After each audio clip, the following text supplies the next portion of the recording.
ত্রিপুরা গ্রামীণ জীবিকা মিশনের দিদিদের নিয়ে এক কৌশল মেলা অনুষ্ঠিত হয় টেপানিয়া ব্লকের অন্তর্গত নতুন দিশা সিএলএফ এর উদ্যোগে ধ্বজনগর কমিউনিটি হলে।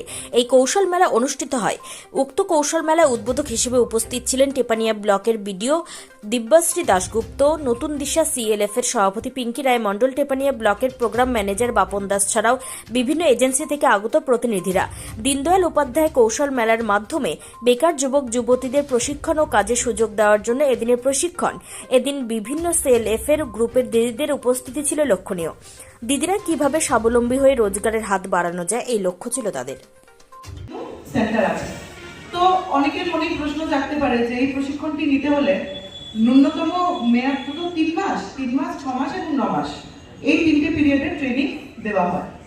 তখন সাধারণত প্রশ্ন আসতে পারে, এই 3 মাস যে আমরা কি করব, থাকবো কোথায়, খাবো কোথায়, যাবো কিভাবে? এইসবের চিন্তা কিন্তু আমাদের মাননীয় প্রধানমন্ত্রী শ্রী নরেন্দ্র মোদীজি প্রথমেই শুরুতেই করে নিয়েছিলেন। উনি এই প্রকল্পটা এইভাবেই বানিয়েছেন যাতে এটাতে যুবক যুবতীদের কোনো রকম অসুবিধা না হয়, ওদের পরিবারের কোনো অসুবিধা না হয়। যে কারণে এই প্রকল্পটি কিন্তু প্রশিক্ষণ সম্পূর্ণ বিনামূল্যে দিচ্ছে।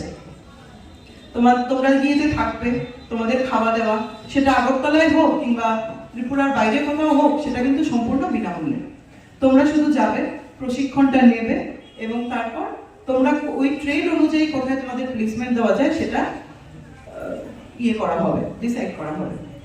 আমার ব্লকে মানে টেপানিয়া ব্লকের অন্তর্গত যে 19টি গ্রাম পঞ্চায়েত আছে, এই টোটালে কিন্তু এখন অব্দি 76 জন অলরেডি কর্মসংস্থান ওদের হয়ে গেছে।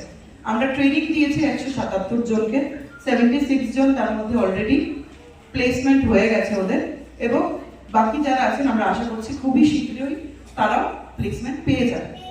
একটা খুব ইন্টারেস্টিং ঘটনা এই ডিডিইউ জিকেওয়াই ব্যাপারে আমি শেয়ার করতে চাই। কদিন আগে আমি ব্যাঙ্গালোর গিয়েছিলাম আমার বাবাকে চিকিৎসা করাতে। সেখানে জুডিও বলে একটা, তোমরা হয়তো জানো, জুডিও নামে একটা আছে, সেটা আমি ভিজিট করি। সেখানে যিনি বিলিং কাউন্টারে ছিলেন এবং আরো একজন ছেলে যিনি ওখানে ছিলেন, কাজ করছিলেন, আমাদের ভাষায় কথা বলছিলেন। মূলত আমার ইন্টারেস্ট জায়গায় আমি জিজ্ঞেস করলাম, ভাই কোথেকে? বলছে আমার বাড়ি উদয়পুরে। বলছি উদয়পুর কোথ থেকে? তো বলছে না, আমার বাড়িতে গর্জনমোড়ার দিকে। আচ্ছা আচ্ছা, তুমি এখানে কিভাবে প্লেসমেন্ট পেলে? সে কিন্তু আমায় বলেছে যে ব্লকের মাধ্যমে ডিডিইউ জিকেওয়াই এর থ্রুতে কিন্তু সে চাকরিটা পেয়েছে। তার এখন স্যালারি স্টার্টিং এ 19,500 টাকা ছিল, সেটা সে আমায় জানায়, এবং তার কোয়ালিফিকেশন ছিল কিন্তু মাধ্যমিক পাস।